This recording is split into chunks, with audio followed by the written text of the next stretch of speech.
Good morning students of class 6. This is our first video of chapter 12 history. The chapter name is period after the Guptas. Our first topic is Harshvardhana. So after the decline of the Gupta Empire, some smaller kingdom was arose there in the north and south India. The first were there the Vardhana dynasties. Vardhana dynasties were one of the prominent ones. Second, we can see in the north there was the Chalukya dynasty and in the south there was Pallava dynasty.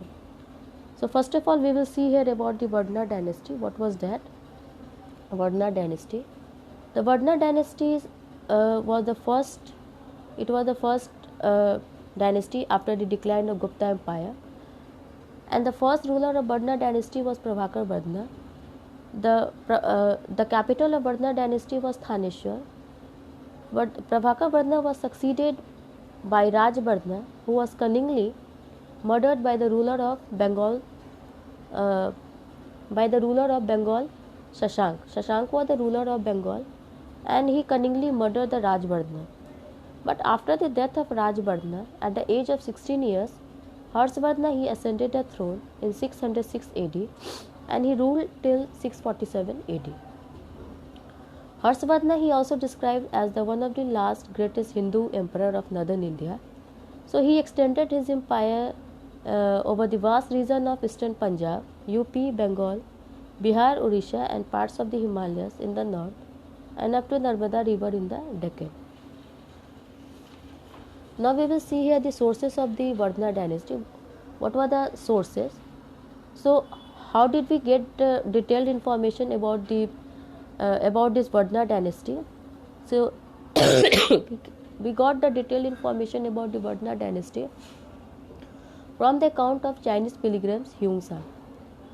Huang Sang he visited India in the 7th century AD, and he stayed in the country for about 15 years. So he stayed in the kingdom of Vardhana dynasty 15 years, and Fahian he spent 6 years in the court of Gupta dynasty.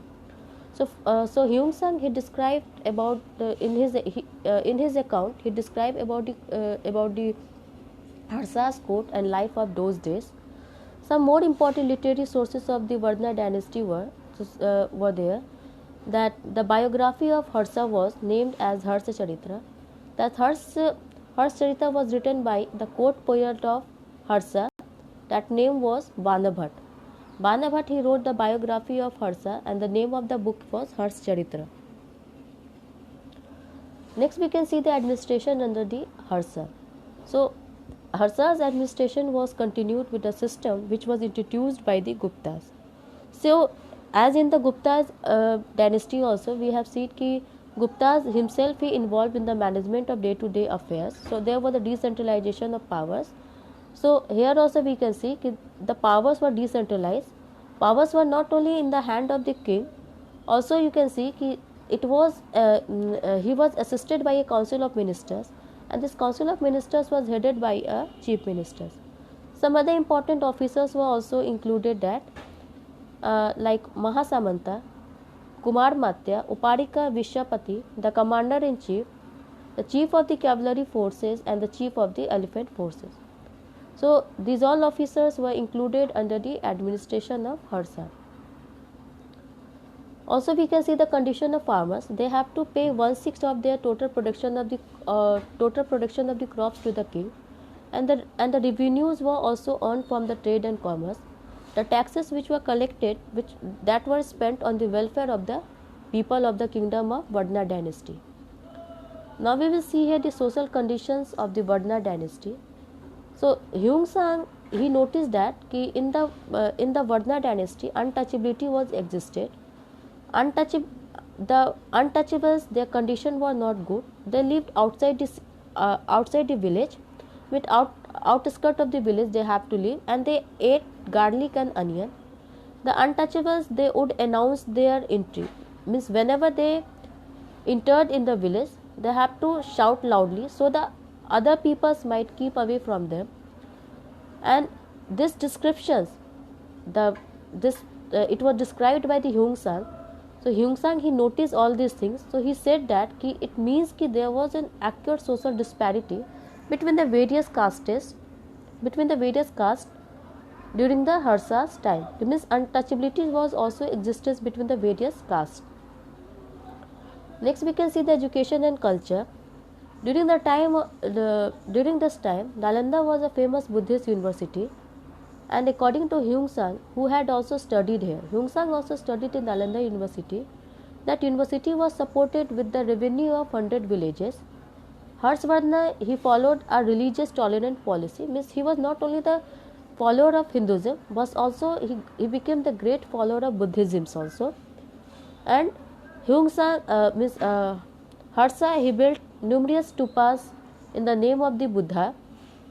He made many donations to the University of Nalanda. We can see here some brief descriptions about the University of Nalanda. Nalanda has been rightly called one of the first few great universities of the world. It was in Bihar located. Nalanda University is located in Bihar, about 55 miles northeast of Patna. It was one of the first residential university, and it attracted scholars and students from Korea, Japan, China, Tibet, Indonesia, Persia and Turkey. This number of students were coming from the different part of the country to get the education in Nalanda University. So Harsa, he made many donations to the University of Nalanda, and he organizing a grand assembly at Prayag. Prayag is the ancient name of Allahabad. He gave huge donations clothing. So like that, Hyung Sang, he speaks very highly of Harsa. Harsa was very kind and helpful one, and he was very courteous ruler. After the death of Harshvardhana in 647 AD, the northern India was again thrown into a state of confusion because small regional kingdoms continued to fight with one another, because now there were no capable rulers, so they started to fight with each other. And meanwhile, the Deccan and South India emerged as promising power. So when the small regional kingdoms, they started to fight with each other, and at that time only the new kingdoms were emerged in the South India. That kingdom was named as Chalukyas. So thank you student, this is all for today, and have a nice day.